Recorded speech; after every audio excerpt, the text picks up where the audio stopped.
7.5% வந்து கவர்மெண்ட் ஸ்கூல்ல படிக்கிற பசங்களுக்கு வந்து ரொம்ப உபயோகமா இருந்தது இது வரைக்கும். நீட்ட ரத்து பண்றேன்னு சொல்லி தான் திமுக ஆட்சிக்கு வந்தது. ஏதோ மந்திரம் போடுறேன்னு சொல்லிட்டு. இப்ப வரைக்கும் அவங்க மந்திரத்தை இன்னும் கண்டுபிடிச்ச மாதிரி தெரியல. சப்போஸ் நீட்ட ரத்து பண்ண முடியலனா கூட ஏழை எளிய மாணவர்களுக்கு வந்து இந்த மாதிரி இடஒதுக்கீடு கொடுக்கறது மூலமா அவங்களோட கல்வி வந்து இன்னும் எளியதா ஆகும்னு நினைக்கிறேன். ஆமா, ஏன்னா இப்ப நீட் வந்ததுனால மருத்துவ கனவுன்றது எல்லாரும் கனவா தான் இருக்கு. இப்ப இதே 7.5% வந்து 10.5% மாறுதுன்ற பட்சத்துல எல்லாருமே அவங்க கனவை நனவாகிக்கலாம்ல. கல்வி கடன் தள்ளுபடி பண்றேன்னு சொல்லிட்டு அவங்க சொல்லியிருந்தாங்க.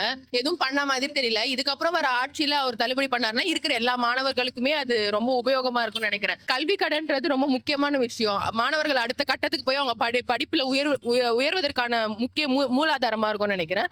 சோ எடப்பாடி ஆட்சிக்கு வந்து கல்வி கடன் ரத்து செஞ்சா ரொம்ப நல்லா இருக்கும். முன்னாடி அம்மா இருந்த போது நாங்களும் வந்து அந்த மானியம் மூலமா ஒரு ஸ்கூட்டி வாங்கியிருக்கோம். அம்மா இருந்த வரைக்கும் பெண்களுக்கு வந்து நிறைய சலுகைகள் பண்ணியிருக்காங்க. பெண்களுக்காக நிறைய நலத்திட்டங்கள்லாம் கொண்டு வந்திருக்காங்க. இப்ப மறுபடியும் அதிமுக ஆட்சி அமைதுன்ற பட்சத்துல பெண்களுக்கு இன்னும் நிறைய சலுகைகள் கொண்டு அவங்களுக்கு நிறைய முன்னுரிமை கொடுத்து அவங்களுக்கு இன்னும் நல்ல வளர்ச்சி பெறும் நான் நினைக்கிறேன். இப்ப வரைக்கும் யாரும் அந்த மாதிரி ஃப்ரிட்ஜ் தரேன் அப்படின்னு சொன்னது இல்ல. எடப்பாடி ஆட்சி வந்ததுக்கு அப்புறம் அவர் கொடுத்த வாக்குறுதி எல்லாத்தையும் நிறைவேற்றுவார் நம்புறோம். இப்போ பெண்களே எடுத்துக்கோங்களேன். பெண்கள் வந்து தோசை சுட்டு இட்லி சுட்டு விக்கிறவங்க எல்லாம் இருக்காங்க. அந்த மாதிரி சுட்டு விக்கிறவங்க மாவு அரைச்சு வெளியில வச்சு போகாம அவங்க ஃப்ரிட்ஜ்ல வச்சு அது அவங்களுக்கு ஒரு விதத்துல உபயோகமா இருக்கும். இந்த மாதிரி நிறைய விதத்துல பொருளுக்கு உபயோகம் இருக்கு.